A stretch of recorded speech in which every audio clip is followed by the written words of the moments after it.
Sam Clare had just moved into a quiet, suburban neighborhood. The house was older, but it had a charm to it, with creaky wooden floors and big windows that let in lots of light. She liked the peacefulness of it, especially after a long day at work.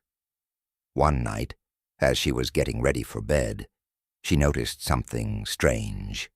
Her bedroom window looked out onto the street, and as she glanced outside, she saw a shadow in the window of the house across the street. It was late, and the lights were off in that house. But in the dark, there was a figure standing in the window, barely visible. At first, Claire thought it was just a trick of the light, but the shadow didn't move. It stood there, still, for hours. She felt a chill run down her spine, but she told herself it was nothing.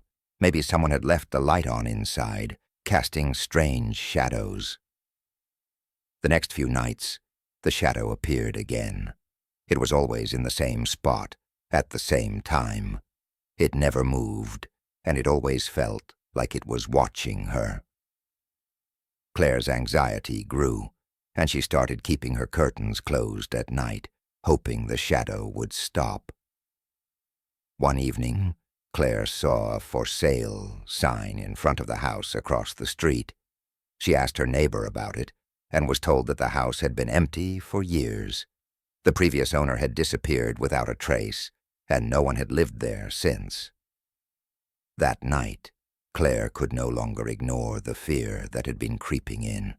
She closed her curtains tightly and locked all the windows, but as she was turning off the lights, she looked out one last time.